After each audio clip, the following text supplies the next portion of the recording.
how big of a difference does Garden Fleece make on germination rates and yield? Well, that's a question that I've been wondering about for some time because admittedly, I've been very skeptical about utilizing Garden Fleece. So I figured, hey, let's run it as an experiment. And over the last couple months, I've been growing 4 different crops with Garden Fleece and without.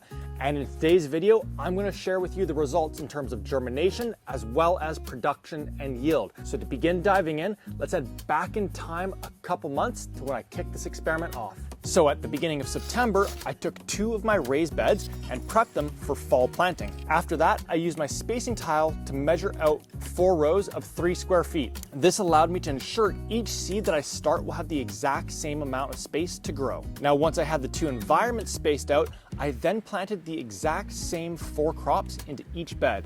I planted turnips at the back, followed by radishes, then spinach, and lastly, arugula. Additionally, I put 3 seeds into each divot and each row has 30 divots. So a total of 90 seeds have been planted for each crop, and I chose these 4 crops for 2 reasons. First, since I'm starting this experiment in September, I've got a fairly short growing window. And secondly, all 4 of them are very hardy and will be able to handle the cold fall temperatures. Now, once the seeds were in, I then covered them with worm castings. And I always do this because worm castings retain tons of moisture, which helps with germination and also gets the seeds interacting with microbial life immediately. Now, the only difference between the 2 beds is that the one on the left-hand side, I put hoops in place and then draped Garden Fleece over top of it. And now I'll be able to see how these 4 crops grow with Garden Fleece and without. So let's now fast forward 14 days to see what impact the Garden Fleece had on germination.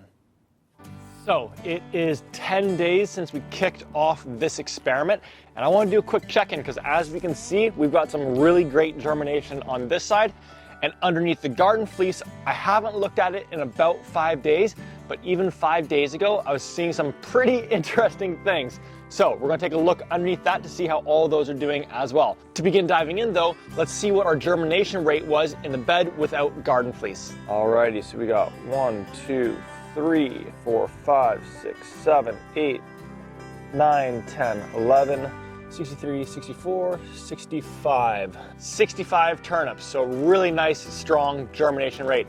Next up, the French breakfast radishes. And we've got 1, 2, 3 for 3, 4, 5, 6, 7, 8, 9, 10, 11, 12. Honestly, I gotta stop sowing 3 in each of the divots. My germination rates have been really high, so I think I'll start dropping down to 2 seeds per divot moving forward. But anyways, 12, 13, 14, 15, 16, 17, 18, 19, 20, 23, 84, 85, 86, 87, 88 radishes. So that is nearly a 100% germination rate. The total max number would have been 3 rows across versus 1, 2, 3, 4, 5, 6, 7, 8, 9. That means there's a total of 90 seeds in here, and we had 88 of the 90 successfully germinate. That's pretty dang good. Moving on to the spinach here, a little bit less here. We've got 1, 2, 3, 4, 5, 6, 7, 8, 9, 10, 32, 33, 34, 35. So we had 35 spinach seeds germinate out of 90, so a lot lower. And to be honest, I've always had a little bit of trouble getting spinach to germinate. So might have to do some more experimenting with spinach into the future. But we'll see how we did underneath the Garden Fleece as well there. And last up, our arugula. Let's take a look here. We've got 1, 2, 3, 4, 5, 6, 7, 8, 9, 10. 62, 63, 64, 65, 66, 67, 68. So we had 68 of the arugula seeds successfully germinate. You know, from my perspective, there's nothing wrong with this whatsoever. Like, I'm happy with that in terms of germination rate. So now, for the piece that I'm really curious about, what's going on underneath the Garden Fleece? Let's take a look. Moment of truth here. All right, I'm gonna try and not even look and just open it up, see the whole thing at once.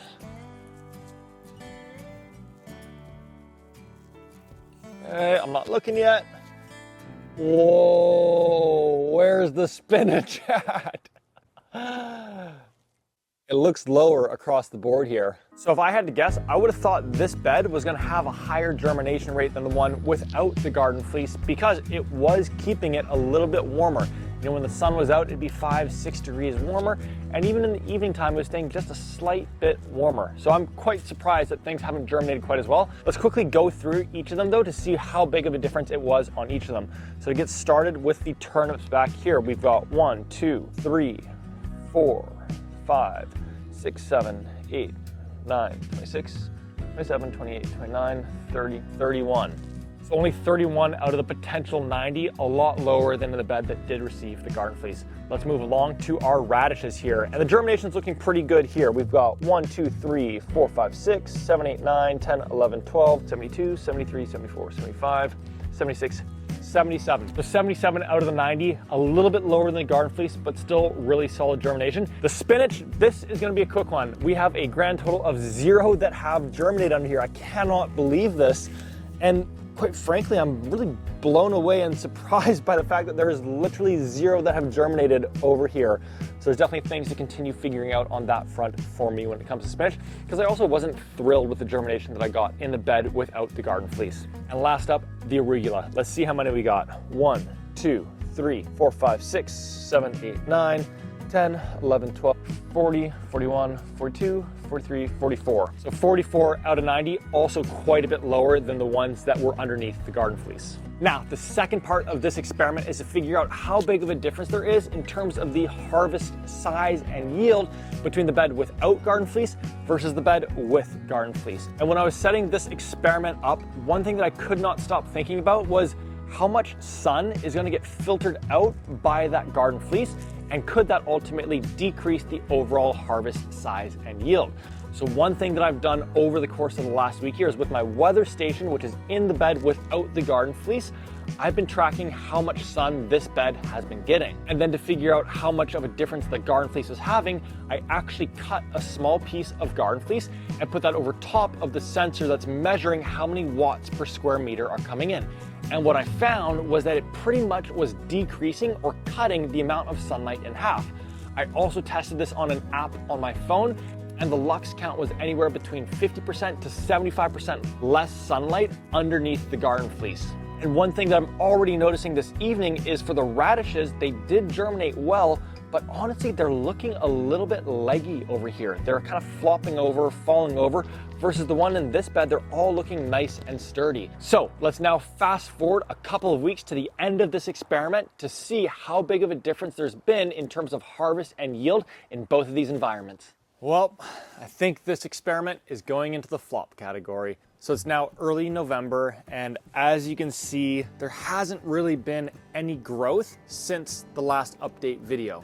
The arugula under the garden fleece is probably a little bit further ahead of the arugula that did not receive garden fleece. There still has not been any germination of the spinach seedlings underneath the garden fleece. And then the radishes and turnips, I'd say, are about the exact same size. And given that it's only going to get colder, the sun's only going to get lower, I don't foresee much more growth happening on these plants. But I still wanted to share this experiment with all of you because I've gotten some really valuable learnings from it.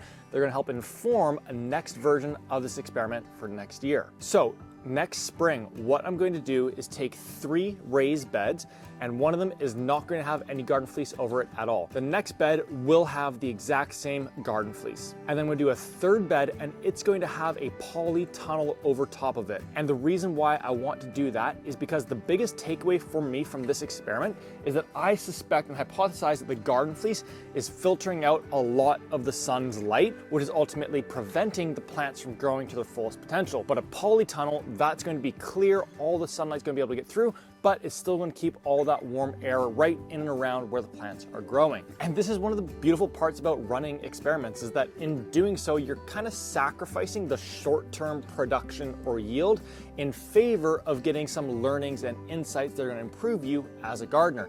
And as you compound all of those learnings and all of those insights over time, ultimately that production, that harvest, that yield gets better and better. So even though this isn't the result that I'm looking for, it is providing me some really useful insights that I'm going to apply into the next version of this experiment in the spring of next year. And I'm very confident that the results from that experiment are going to be even better. But you're going to have to follow along to see whether or not that's the case. So if you want to see the results for that video next spring, then subscribe to the channel because I'll be doing them at that point in time. And other than that, keep on experimenting, keep on growing. I'll catch you on the next video. See you then.